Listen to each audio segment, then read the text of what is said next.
So welcome to Against the Stream, those of you in-house and those of you online, those of you on the Zoom class, thanks for showing up. My name is Jason Murphy and I'm a teacher here at Against the Stream. So anyone, so there's a few people new, right? Is it for your first time here as well? It's my first time. First time here? Yeah, well, welcome. Thank you. And your first time as well? Yes. Yeah, welcome. What about meditation, like meditation practice? You guys done a little bit, some? I've done one. Okay, cool, great. So I'll give a little bit of instruction today, and then these other folks they've been around for a while. This is old hat for some of you. So what about at home? Just maybe raise your hand if you're new. All right, welcome. Welcome. Couple newbies, or at least new to this group. Great, glad you popped in.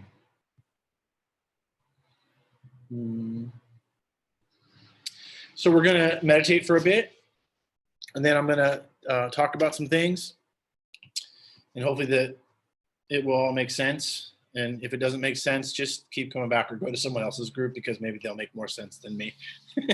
No, I'm just playing.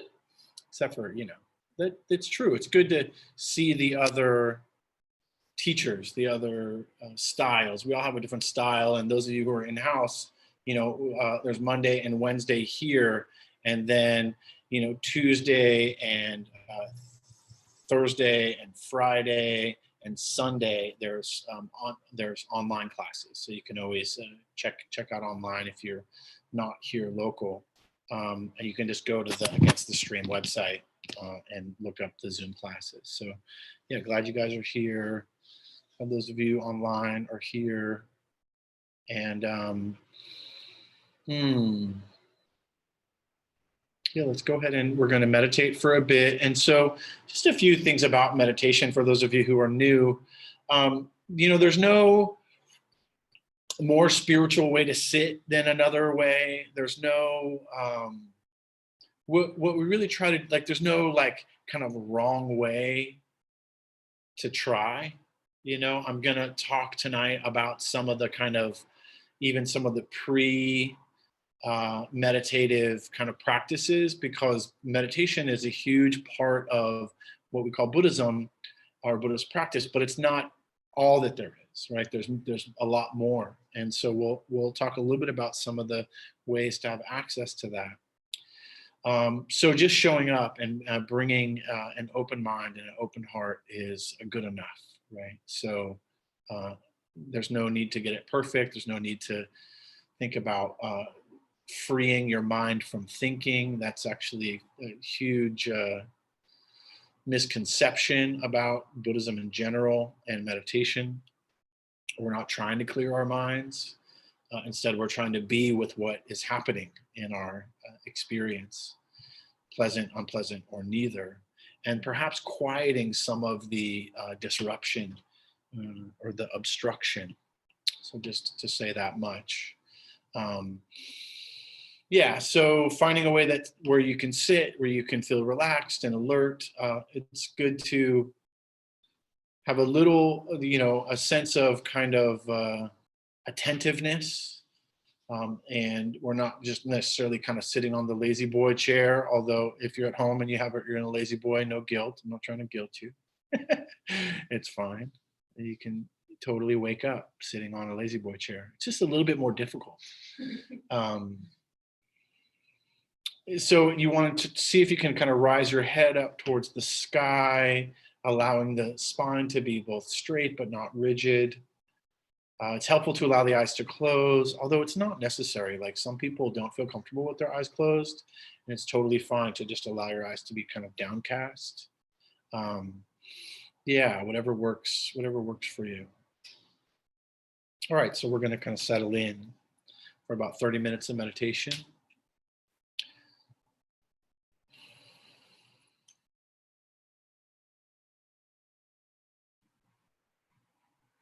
So in some ways, just kind of arriving here, arriving with this intention to practice, this intention to meditate,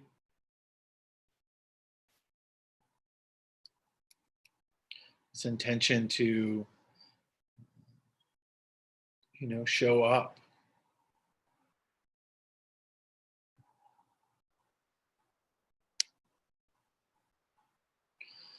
Show up for yourself. Show up for the group.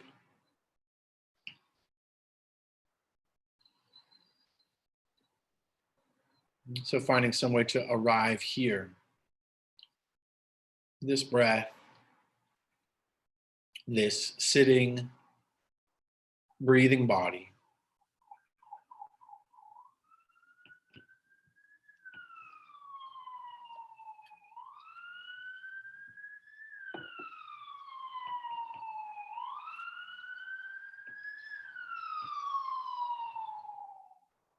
Opening up to the comings and goings of sound.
And so for the first little while, really this idea of collecting attention, seeing if you can pick a point where you can connect with the breath, this experience of breathing, either the tip of the nose or the rise and fall of the belly, perhaps the expansion and contraction of the chest, wherever you can most easily make contact.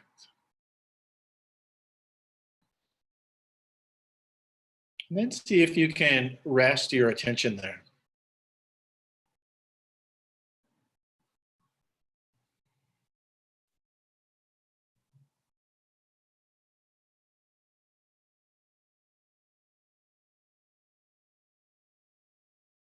Now, of course, the attention may wander off. It's totally expected. Doesn't mean you're doing it wrong. The mind wanders. It's in that moment that we can recognize when the attention has wandered off, and we infuse some kindness, some compassion for the mind, for its tendencies, for its habits, and then just aim the attention back again with that sense of friendliness.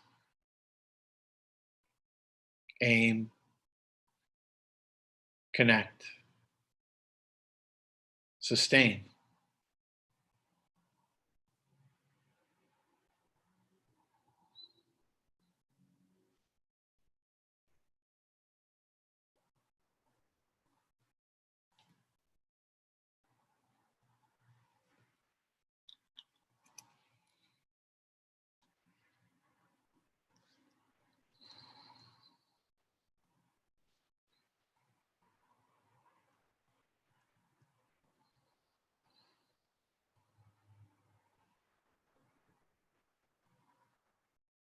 Sometimes it's helpful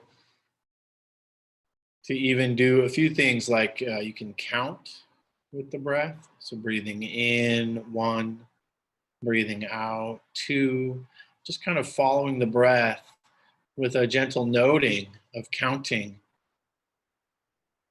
in the mind. Seeing if you can get to 10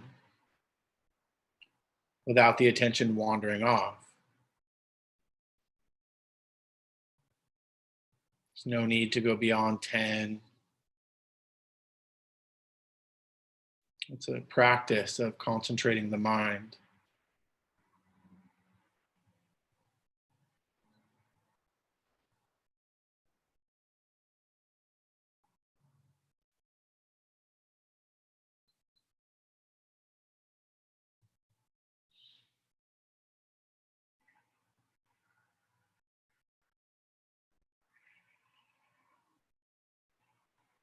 And if you recognize that the attention has wandered off,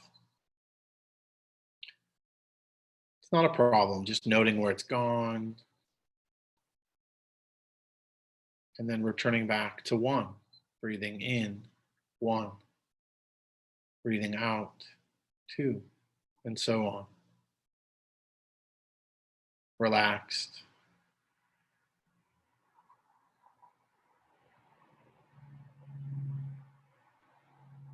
Attentive.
Just again and again, recognizing if the attention wanders off, using that as an opportunity to recommit to this present time experience.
There's no need to do anything. There's no need to think anything. Just be. Be here, this breath, this moment, arising, staying for a time, and passing away.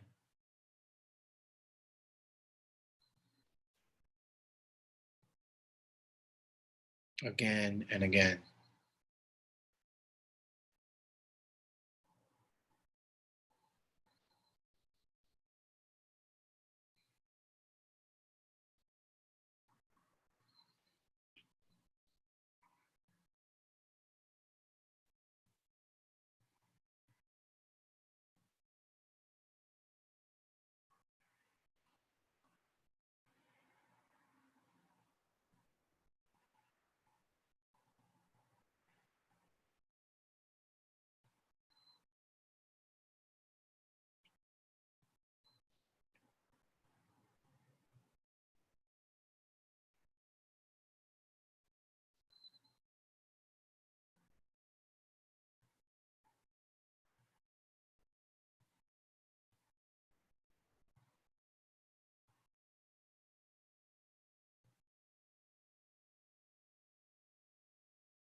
If the counting is working for you,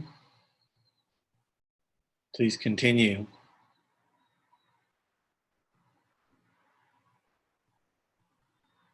And if you feel you would benefit from dropping the counting and just being with the breath, with the awareness of present time experience unfolding.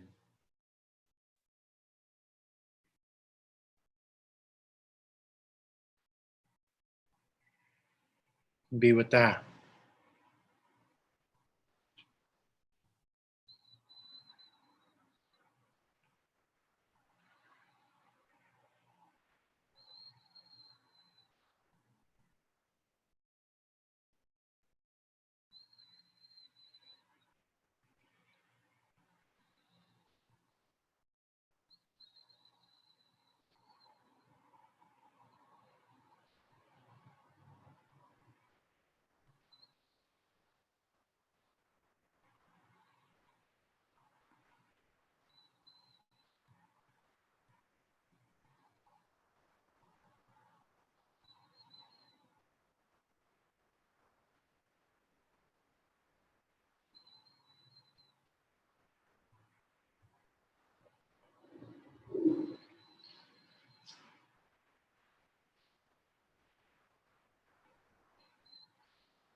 Relax, observe, allow. Each breath, each moment.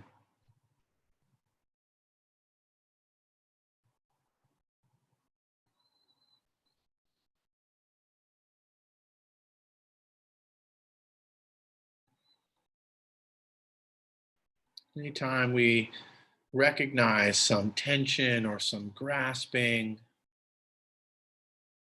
just relax, release, let go, be here, softening into each exhale.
Breathing in.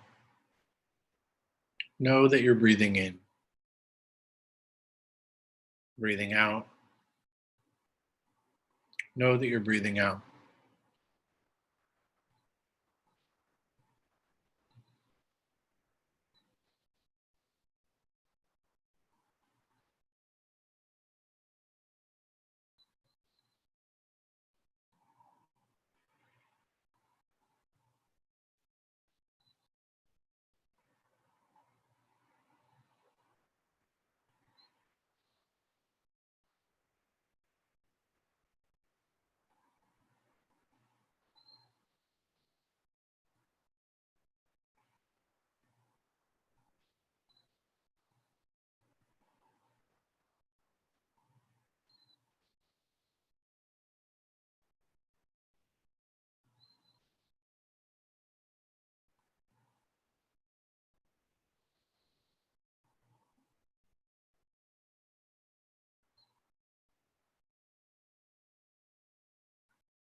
All right. So I feel like it's probably just useful to take a moment or two and just kind of reflect on what was that last 30 minutes like for you. I'm just going to silently reflect. What was noticed? Was there any tendencies? Was there any attitudes? Not so much the content of the thoughts, although that can be useful. Really, I think to take the broader view of just kind of like, what was that experience like? Pleasant, unpleasant, neither? Was there certain habits, repetitiveness? Just acknowledging it without judgment, without criticism.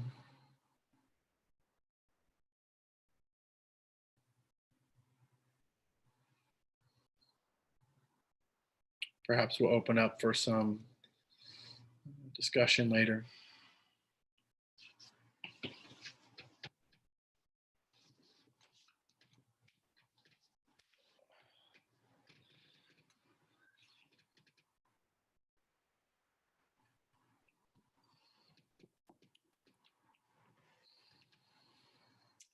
So thinking about a topic I kind of moved into last week, I thought I would loop back around and give a little bit more context to, a little bit more in depth. And one of the things I think to think about is that there's lots of groups of teachings within Buddhism. And one of the ways that I kind of view it is that it kind of starts with, the Four Noble Truths. And I think about those kind of Russian dolls. Maybe they're also found in Mexico too, but I think that they're primarily Russian, and where you like, there's one big doll and then you take it off and then there's two, and then you just kind of keep opening it, and then it gets smaller and smaller and smaller until you have, like however many, 37 little Russian dolls, each with, containing smaller bits of kind of information or understanding. And I kind of view the Dharma as that there is this, the word Dharma meaning teaching or truth, often thought about as the meaning of nature, truth in nature, truth found in nature. The lineage that we practice here at Against the Stream is the Thai forest lineage. So meaning in northeastern Thailand, there's a little bit of forest left. And the groups of monks that we have been studying with, Noah and myself and others along this kind of path, have been studying this particular kind of, oh, thank you. Thanks, I appreciate that. This particular kind of teaching, Ajahn Chah, the teaching of Ajahn Chah, and Ajahn Mun. And Ajahn means teacher or master, like master of teaching.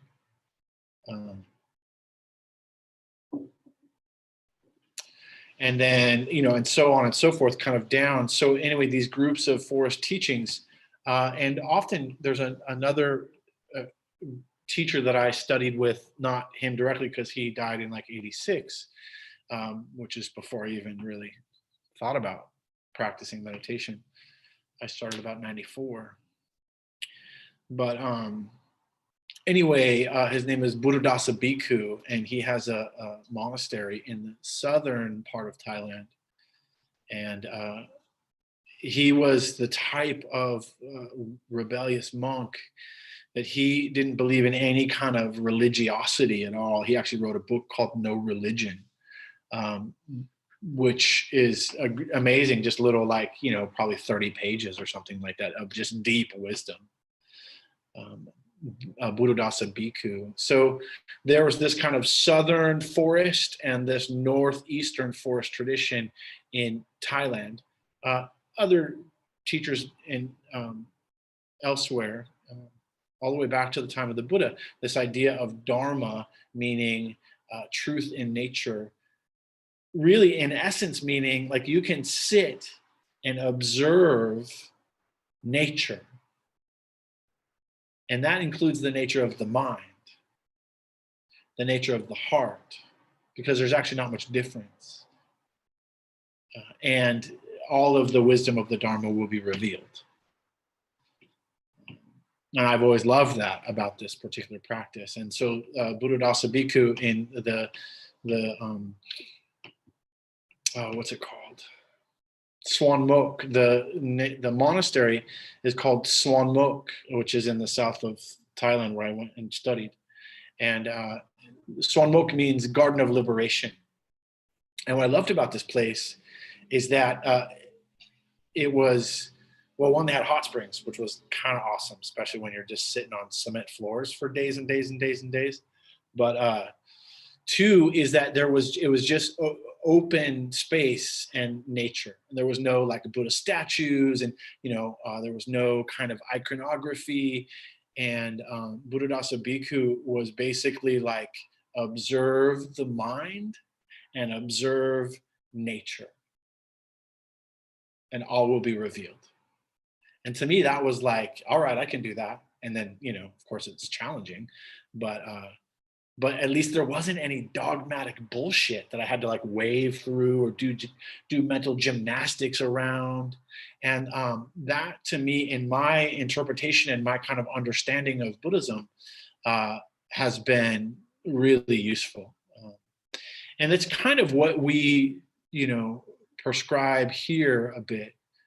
Or what I guess what we subscribe to, which is this kind of, it's not watered down, it's just not added on. There's not a lot of cultural overlay, which in some of the Buddhist traditions you have a lot of cultural overlay. Tibetan tradition, cultural overlay. Zen tradition, cultural overlay. Some forms even, and totally even Thai tradition, but this forest monastic lineage that I just kind of had the good grace of falling into. Not a lot of that. And if you read anything from Ajahn Chah, like this book, the Food for the Heart, or the class that Noah's going to be doing here in a month or so, following the teachings of Ajahn Amaro, who is another monk in the lineage, and Noah's primary teacher. You'll see very clearly that there's it's like no nonsense, So all that to say, what I'd like to focus on today is what some would call the kind of prerequisite to liberation. And there's lots of different ways of unpacking the Russian dolls of teachings. But the first three basic principles, it's called Dana, Sila, Bhavana. Dana, generosity, giving. Sila, ethics, ethical integrity. What I often say, not being an asshole. And then Bhavana. Bhavana means like techniques, means it means meditative techniques, which I'll break down a little bit more. So I want to focus on those three aspects because a lot of times people they'll want to learn how to meditate, and I did this too. Like I just didn't even really want to learn. I was kind of a little bit forced and a little bit thanks for this tea, I appreciate it.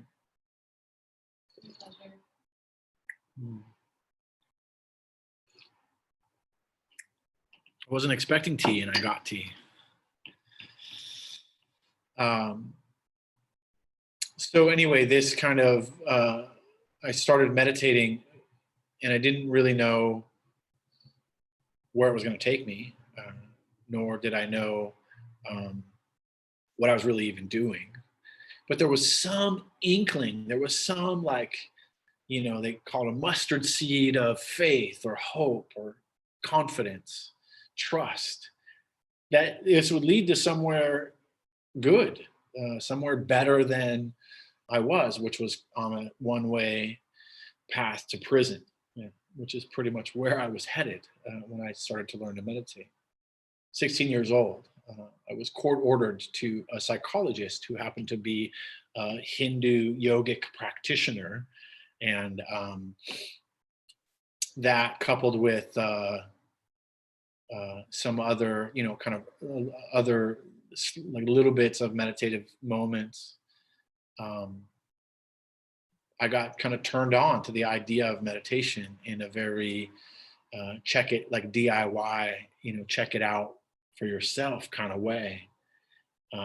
And that stuck.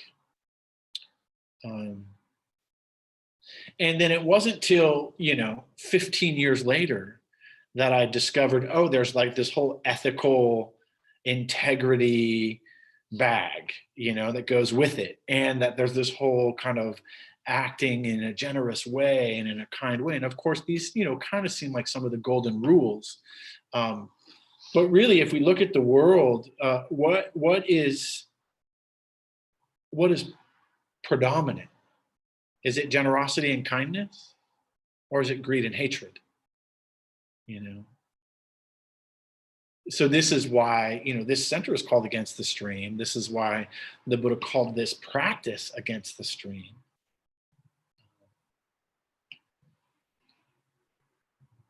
And so that practicing, ethical integrity, or sometimes it's called the precepts, right? Or this kind of way of walking in the world of non-harming, and generosity, or what's called dana in Pali, which is the language that the teachings were written down in probably about 250, 300 years after the Buddha died. So this was largely a oral tradition, which is passed down from teacher to student in that way for a long time.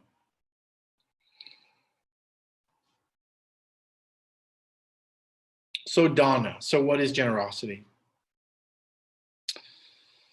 So there's just a few notes that I've kind of made. So giving inclines the mind towards freedom from attachment. So if we think about what is generosity, generosity is the direct antidote to greed or miserliness or selfishness, right? That all of these things cause layers and layers of agitation in our minds. And that there's some the attachment, which those of you who've heard at least one or two Dharma talks, you've heard that attachment is the cause of suffering, right? Craving and attachment is the cause of suffering. And so giving alone inclines the mind towards kind of this non-attachment or freedom from kind of that clinging, that holding on to, that this is mine. And so there's some really great ways that we can just begin to kind of pay attention to generosity. So giving for the sake of giving. So not because you have to, not because it's Christmas, not because there's an obligation, just because. Just because. And then giving with like an open heart, even if it's like the other day, this person, this homeless person was asking me if I had any spare change, or I don't exactly know what they were saying, but it was basically that they were asking for. And in that moment, and this isn't me every moment, but in that moment, I was like, yeah, I got $1, and I just gave, and I didn't care what he was going to do with it, and I didn't care like. Buy crack, get a burrito, like whatever you're going to do with it is what you're going to do with it. But the act of giving, it wasn't my responsibility to be curious. And there has been times where I've been like, well, are you going to buy a bottle with that? And if they're like, yeah, then I was like, sometimes I'd be like, well, maybe I can't contribute to that. But in this moment, there was just like an open-hearted, like, yes, I can. And that's just a tiny little thing. But it inclines the heart towards kind of softening, for me anyway. You have to see for yourself. So this kind of giving with an open heart without any expectation of what's going to happen after the giving occurs. And then this other piece, which has been hard for me and I've been working with actually kind of this year, giving to self, being generous to ourselves. I think in this culture, there's so much emphasis on kind of external giving and sometimes there's giving with an open heart or an open hand. And sometimes there's like what they call one-handed giving, which is where there's the generosity, but the generosity there's a bit of a holding or an expectation of receiving back. I think Christmas is like this, like me and I don't think it was my sister's choice, but we stopped buying each other gifts years ago. And for me, it was like, or actually, this is what really happened, is that I was like, I don't want anything. I don't need anything. I kind of started doing this kind of a little bit of like generosity rejecting. And then she got a little bit mad about it. But then I would buy her gifts and this like give them, like not just her, but my other family. And because I liked the way it felt to give. But I didn't really want to receive because I didn't want to burden anyone else. There was just I had some trip about it. I wasn't honoring my own need for generosity. And I was denying my sister and some other members of my family the opportunity to give, the opportunity to feel what it feels like to be generous. So we've modified that a bit, but now it's just like nothing big. There's no expectation that there has to be something given.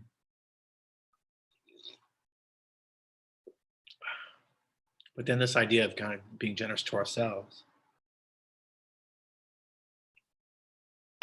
So then there's the paying attention to the giving. So like this cup of tea that I received, which was an act of generosity, not one that was expected, taking a moment to just like receive it, which I tried to do. And then enjoying it. So it was a great teaching moment. Thank you for, just the random act of generosity. So yeah, and then how does it feel to receive the benefits of generosity in the here and now?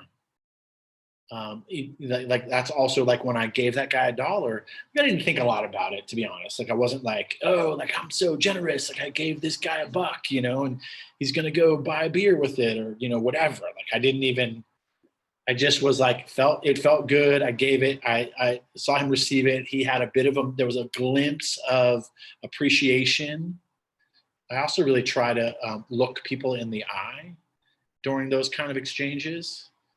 Even if I'm not going to be generous, like even if I'm not going to give money in that sense, I really also just try to look people right in the eye, like I see you. I think that can be an act of generosity as well. So paying attention to the giving, the kind of how it feels.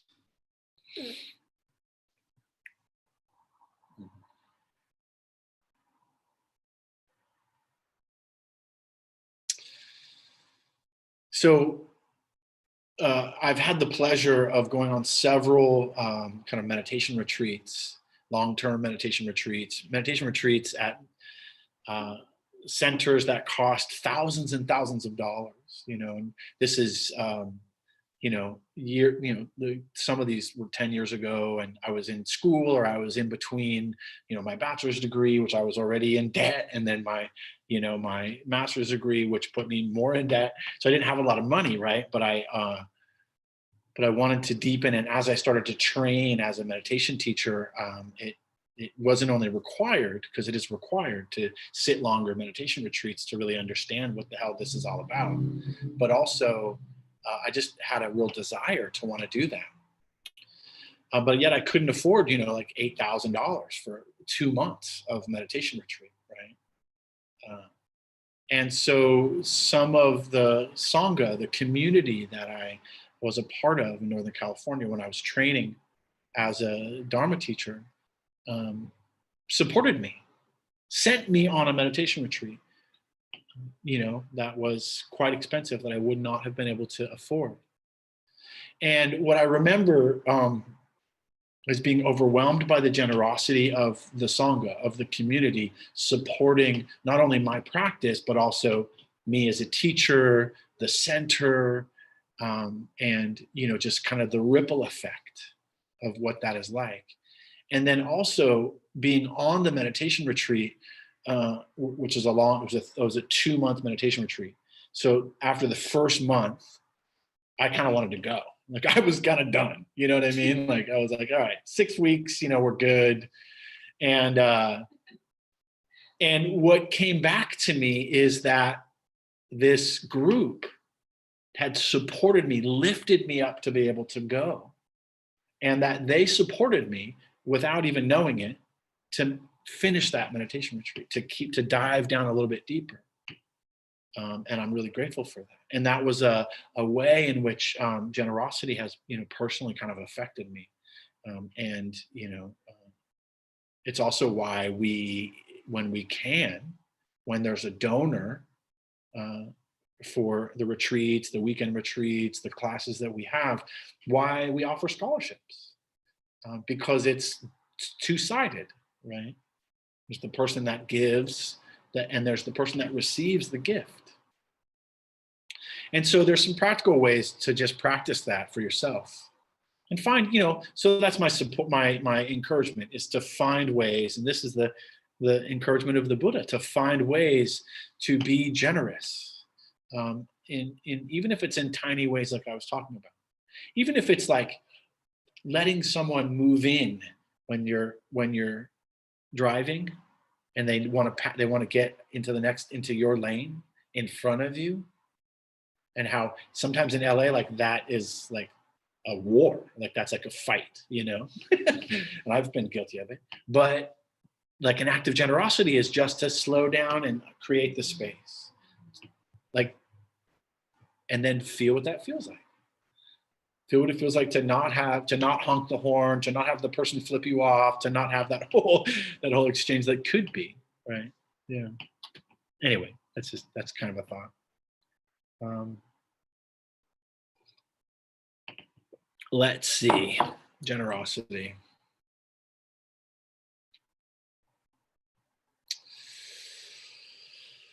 So I had a few more examples of generosity that I've experienced in my life that I wanted to just kind of illuminate. One is when I was at this monastery in northeastern Thailand called Wat Pananacha. It's which basically means like the kind of Westerners monastery. It was a monastery that was created by Ajahn Chah, and that was just for foreigners, like so that people from all over the world that spoke many different languages but were primarily Western could have their own kind of a place. That Ajahn Chah found that was necessary. And so, and even though it's in a place where no one in the community really speaks English, so you pretty much have to learn Thai if you're going to stay there, which is a good thing. But anyway, so I was there and I was contemplating ordaining there.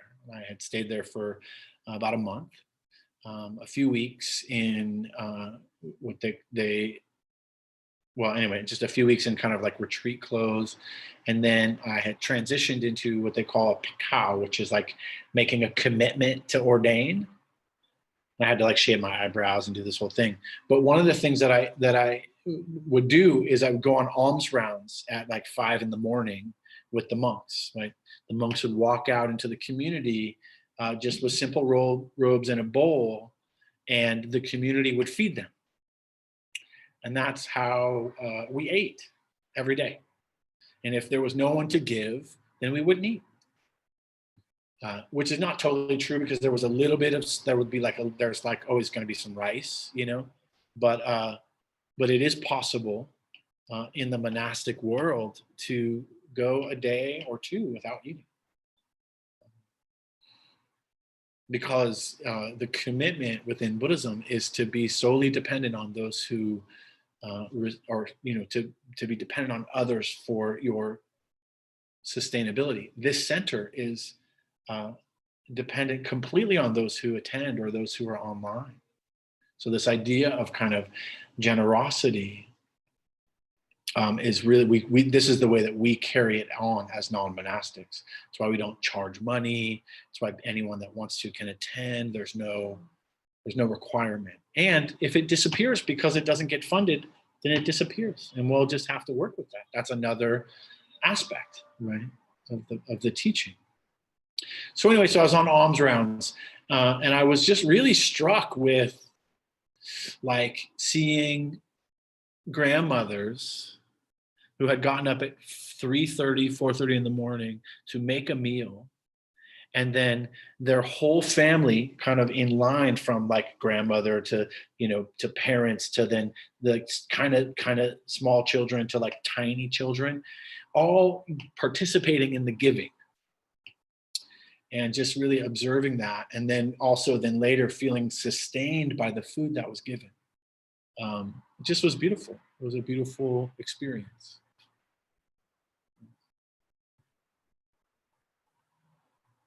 So then, I'm going to move on. There's more, I have more stories like that, but I don't want to get too much into it because it'll be another 20 minutes. I'll talk about it another time. All right, I'll just tell one more story because I really love this story, and it totally moved me. So I was in Bodh Gaya, India. So Bodh Gaya, India is the birthplace of Buddhism. It's where the Buddha awakened sitting under the Bodhi tree, right? It's one of the most kind of depicted, images of the Buddha sitting under the tree of enlightenment, the tree of awakening. And around the temple where the tree is, which is the kind of great granddaughter of the original tree, is all of these different monasteries, all these different meditation schools from all over the world. So every aspect of meditation of Buddhism is kind of, represented. And, there's some really, highfalutin kind of gold templed ones, and some really kind of austere looking Zen ones. And, and one of the things I would do every night is I would go to a different temple at 6 o'clock where they have their chanting or their practice every evening. And I would go to a different one and just experience what that's like to do a different practice, chanting or bowing or beating a drum, or, there was always some kind of singing, or, there was always there's every different tradition had slightly different practices. And I came across one day, I don't know exactly how it happened, but I was just walking back from the temple to this place I was staying, which is it was a meditation center, but it was like a hostel. And I just caught the eye of this very dark-skinned, kind of tattered robed, like young, like maybe 15 or something, monk. And he just had this beaming smile from like afar, like a distance. And I just was like drawn to him. So I just walked up, and then him and his other, and I think they were like really looking at me because I like had covered in tattoos, and I looked different than most of the people maybe that were there. I don't exactly know. But come to find out that they were part of this very small monastery that was kind of like it was like a squat house, it was kind of like an abandoned house. Like that's what it looked like. That's what it felt like. It wasn't very decorative. So I was drawn to them, and I come to find out that they were from Bangladesh. And, Bangladesh is a very poor country. And there's a lot of turmoil and a lot of kind of separation even today. And anyway, they invited me back to their monastery, and they look kind of were like wayward. They looked like kind of like they're like street kids. They're like street kid monks, which is why I was probably drawn to them.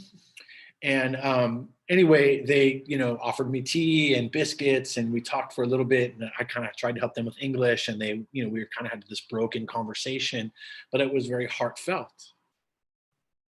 So then I left, and I just didn't, I did the practice with them, and they were all very excited that people were visiting their little monastery that was like a broken down hostel or something. And anyway, then the next day I just was overwhelmed to just go buy a bunch of stuff for him. Like I had money, not a lot of money, but I had money. And I just got really into like buying toothbrushes and biscuits and sponges and like whatever the hell I thought that they would need, And then I went back and I did an offering that evening, and they were so like, it wasn't like a ton of stuff. Like I didn't like buy them a new house, you know what I mean? But it was the feeling that I had in the generosity of just being just lighthearted and open. And there were only like 6 or 8, and the oldest monk, the like kind of what was he like I guess he was the abbot of this monastery, was like maybe 30, like, so I was probably older than him at the time. I think I was like 38 and or 40. And anyway, the point being that they like wanted to make a really big deal about it and like really pay attention to the merit, the karma gained, right? That's what they kept saying. Oh, this is good karma. This is good merit. Like this is goodness. You're participating in dana, which is heart opening and free. And I didn't fully understand even at the time. And they were like taking pictures, and they were all like, around all the stuff, and it was just a big deal. And then I left, and but here it is. I don't even know how many years later, and I still get kind of emotional when I think about it, because it was such a clean giving and such a clean receiving for me. So anyway, so that's probably enough about dana or about generosity for now.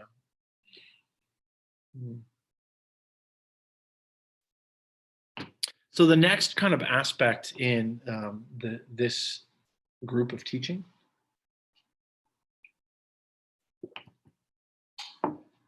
is called Sila. And Sila kind of means ethical living, like living through an ethical lens. And so just to kind of think about, like, what does that mean? Well, it means non-harming at its root. There's this word ahimsa, and ahimsa means basically non-harming, like to harm no being. And so non-harming as a protection, one of the views of this ethical integrity is to utilize non-harming as a protection for ourselves. Because the act, just like the act of generosity can lighten the heart and freeze attachment, the act of harm causes restriction and causes suffering in the mind. And, I'm pretty sure that we've all done some harm. I know that I have. I've done a lot of harm to myself, to others, sometimes totally unintentionally, like not even having any understanding that I was causing harm to another. It still happened, And there's a little bit of like this ideal, I think, that this philosophical ideal of when we say ahimsa or non-harming, then that there's going to be like some attainable or achievable, like, not harm anything ever. Right? So there's one sect of spiritual kind of Dharma, I guess you could say, that really took this to heart. They were called the Jains. The Jains died out. And the reason why is because like they were so like they realized eating vegetables and farming killed worms and killed the little bugs that eat the vegetables. So they stopped eating. You know what I mean?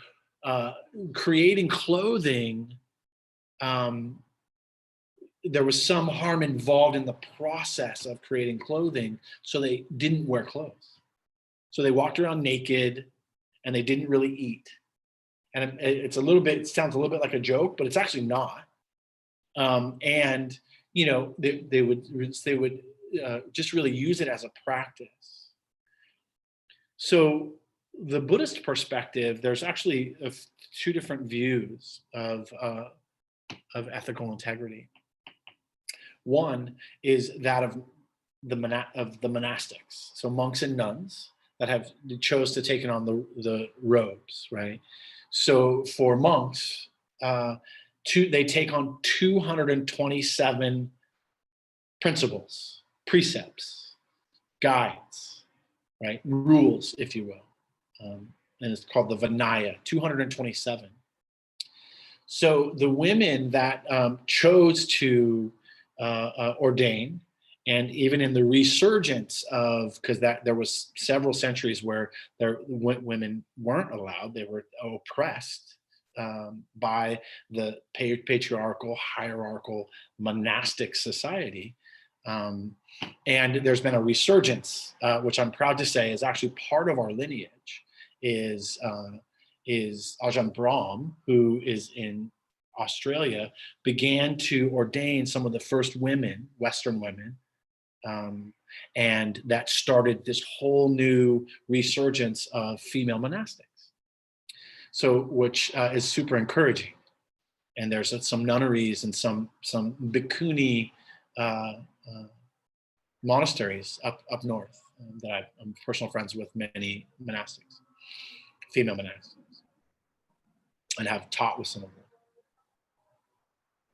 So the females the women decided to take on 331 precepts, where men, there was only 227 required.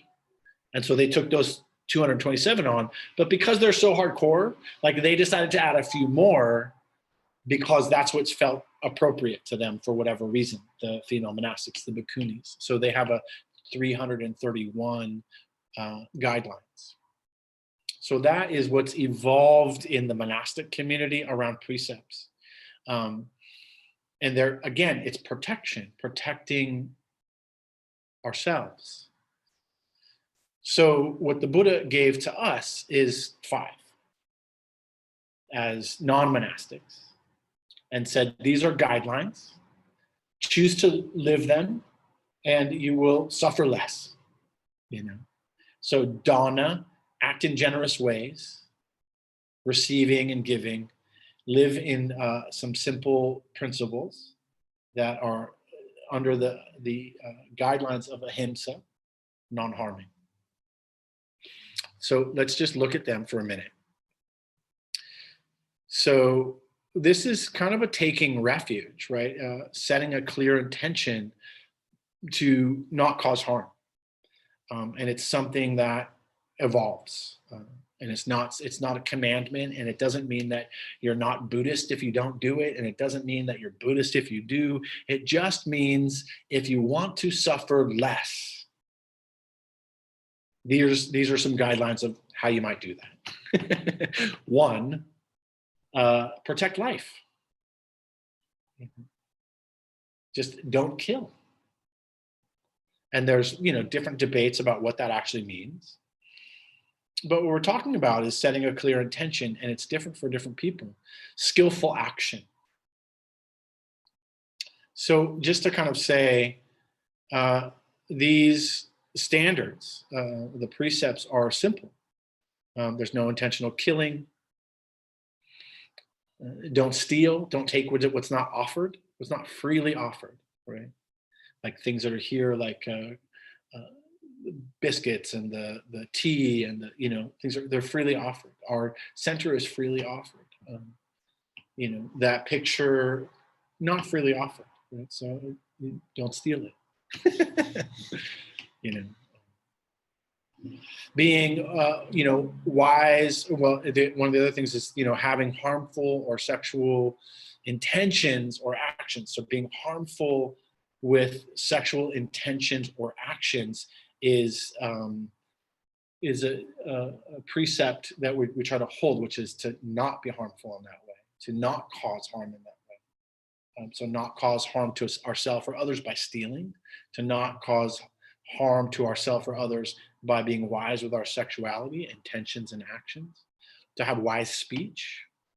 In other words, to not, like, you know, openly slander others, to not talk shit, basically, spread gossip.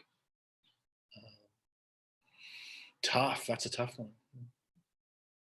One of my teachers took on this practice once of not talking about any person that wasn't in their direct, that they weren't having a conversation with, or that they couldn't see, that they weren't, like, that wasn't in a group. You know what I mean? So to say, you know, so I heard Noah talk about the other day, because Noah's not in the room. So I wouldn't talk about that person. That was a practice that this one teacher took on for a year. That's intense. I suggest it. You know, or just to find some way of working with wise speech. How often do we cause harm, or do we you know, receive harm through, like, just look at Facebook for 5 minutes, right?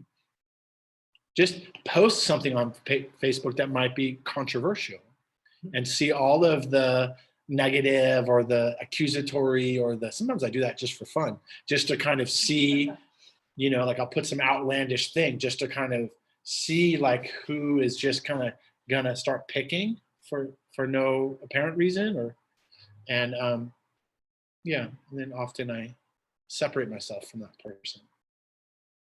So now you know. But just to practice being wise with speech in some way. And then the last of these 5 suggested ways to end or lessen your own suffering is to not take intoxicants. To be wise or careful with intoxicants.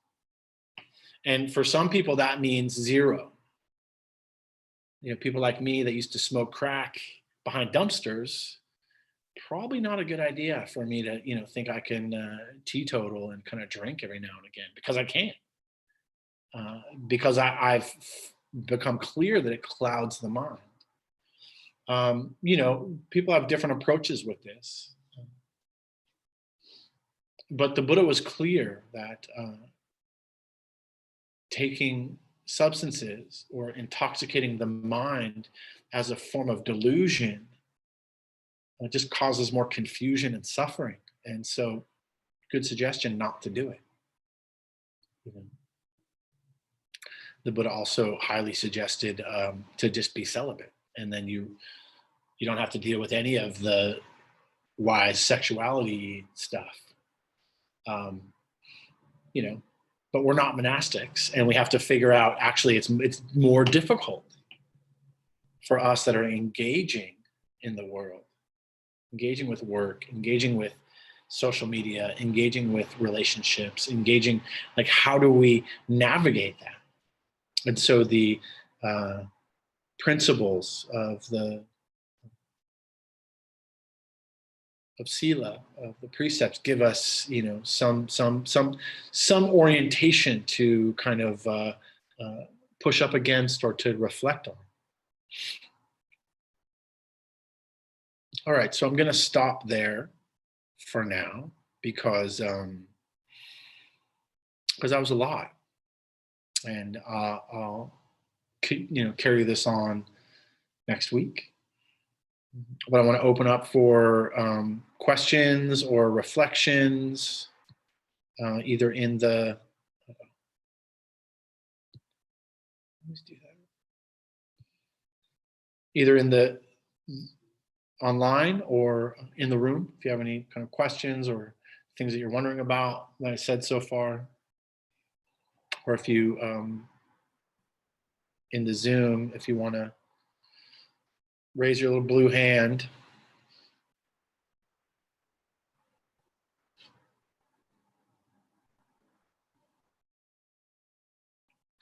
Did anything seem unclear, or anything more I can kind of unpack a little bit based on generosity, Dana, and Sila, ethical integrity? What are some of the 330? 331 Bikuni. I don't really know the difference between some of the Bikuni ones, but so there's some strange ones, you know, like, well, one of them is that monastic cannot be alone. It's a little bit heteronormative, but cannot be alone in a room with the opposite sex. So as a male monastic cannot be alone with a female, monastic or not, and vice versa. Totally heteronormative, right? I mean, that assumes that people are going to only be, which is totally not true. Specifically, there's some interesting things that happen in monasteries that I have, seen. You're not going to throw that sentence out and not follow it up, are you? I am actually. That's all I'm going to say about it. But that's one of the rules. Like monks can't own or hold on to kind of more than what they can fit kind of in their arms, because they're supposed to have no possessions. So oftentimes, like especially a traveling monk, it will have like a backpack and like a satchel, and that's it. They can't hold anything more than, I think there's like a weight amount. And then there's some weird ones like can't own or can't hold like 3 yards of yarn for longer than 3 days, or there's something like that. Like there's some because it has to do with kind of covetousness and kind of possession. There's also like not listening to music, not playing music, not distracting oneself, not sleeping in a high or luxurious bed, not eating more than once a day.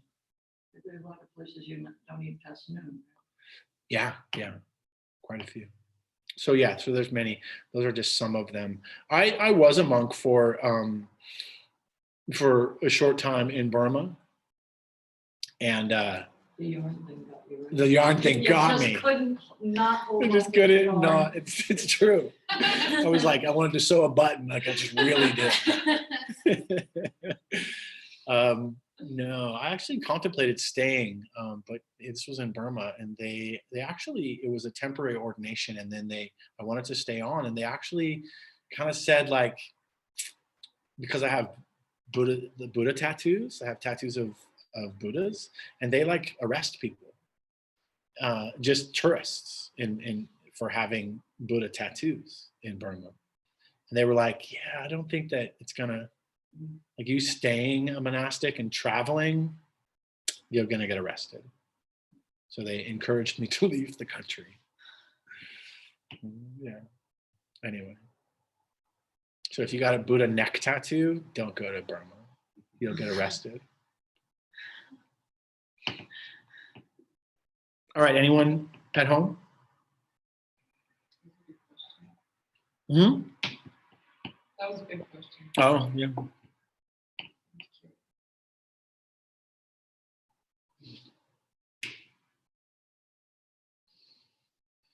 Yeah, it seems pretty, clear cut. The precepts are clear cut, sometimes I just boil them down to just like, don't be a jackass. Like that's kind of my, like, sometimes in my own mind, like I just like try to go navigate my day and not be a jackass. Like if I can get through this day without wanting to punch somebody, or definitely not, like in the early days, it was just don't hit anybody, right? Don't hit anybody. Don't steal anything. I used to hit people. I used to steal things. I used to do tons of drugs, I'm not a saint, right? I've caused harm with my sexuality, The right speech thing's tough. Right speech. Yeah, it is tough. Right speech is, and it's a great place to practice, like to not intentionally talk shit about somebody else. Just take that on. So one of the, it's a good point. I'm glad we kind of got there. One of the ways to work with the precepts is to, out of the 5, no intentional killing, no taking that which is not offered, no stealing, no being assaultive with speech, or you being unwise or uncareful with speech, being wise with sexuality, or not taking intoxicants. Out of those 5, take one on for a month. Just take one. I mean, you could take all 5, but get very particular about one, particularly the one that you don't want to take on. Mhm. The one that you're like, the no killing thing, okay, like I get that, but that wise speech, I like to talk some shit, like take that one on. That's the invitation. Of course, you're going to do whatever you want, and I'm not going to judge you for it, right? But I've taken on periods of celibacy. I've taken on, not taking all kinds of intoxicants. And sometimes when we talk about intoxicants, we also mean like I don't know, TV or internet or Facebook. Or I've actually recently been thinking, like, do I really need Facebook? Like, I think I should just get off of Facebook, because it's just so much. It's just so much suffering. Ask Noah about doing art, because I draw for like 10 hours at a time. Uh-huh. And it's definitely mood and mind altering. Mm. Well, it's one of the, it's interesting because it's one, that's actually something that's somewhat allowed within the monasticism, within the monastic world. It's definitely allowed, like it's not, none of this isn't allowed. It's just a matter of like, what do you want to take on, So I would say utilize that as a practice. Is it an intoxication? Is it a checking out? Is it a numbing out? Right. Yeah. I even took on one time, this is a little bit candid and it's going to go on YouTube, but oh well. I even took on like not only being celibate, but no masturbation, no consumption of any kind of pornographic images. It then got even more challenging. Of course, on meditation retreats, like you're kind of sheltered from all that anyway. That's one of the reasons why it's good to go to a meditation retreat, because you don't get cell phone service. You're removed from all of your comforts, and you're able to guard your senses, as they say. So I suggest doing that. All right. I didn't see any hands. I have a question. Okay, we have time for one more question. Yeah, so can you speak just more about, you spoke a lot about just, wise speech and just not stealing, not killing. Can you give some more examples of like what wise sexuality would look like? Uh-huh. Does that mean like a consensual relationship? Like what kind of things would you take on for that one? Okay. So I have like a minute. So maybe we'll pick this up next week though. So if you're not here, you can always log in and talk more about it, but I'll give you the quick answer. Okay. The question was about, can I talk more about wise sexuality? And I think I ended with that last week also. So it's somewhat tricky, but also not tricky. Yeah. Like don't, it's like don't intentionally cause harm. That means using sexual energy in a way to exploit another, manipulate another, cause harm to another or self, basically. As a teacher, it's my role to not engage in sexual relations with students, right? Like that's because there's a whether it's perceived or not perceived, there's a power differential there that needs to be understood and respected, which is kind of why like monks and lay women couldn't be alone together. Because there might, who knows what was going to happen, and it has happened.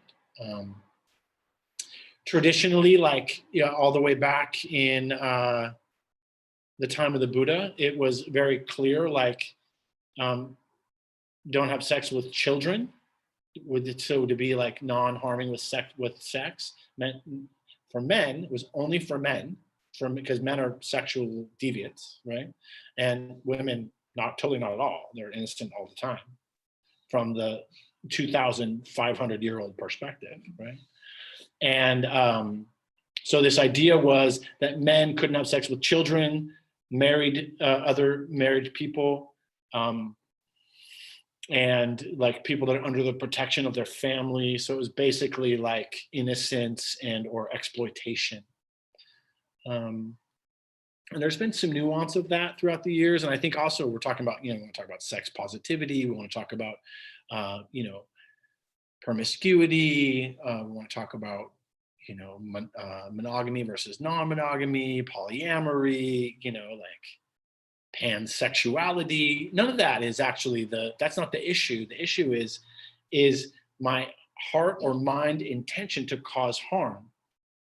Not what I say, because, how many people have said, I didn't mean to, that wasn't my intention to cause you harm.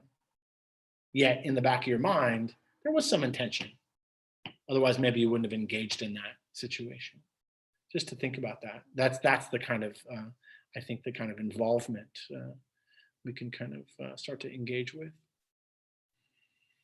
All right, so we're out of time. It's like 2 minutes over. Thanks for hanging in there. Hopefully that was useful. Yeah. All right, so let's just take all the goodness of this practice, all the merit, all of the generosity, and taking it in that we deserve it. We earned it.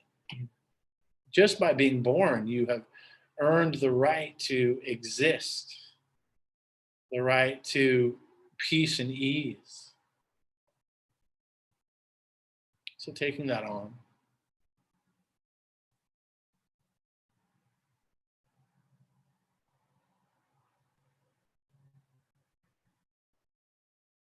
And then extending out in all directions. May any of the goodness of our practice, may this goodness be dedicated to the freedom from suffering for all beings. May we all be free.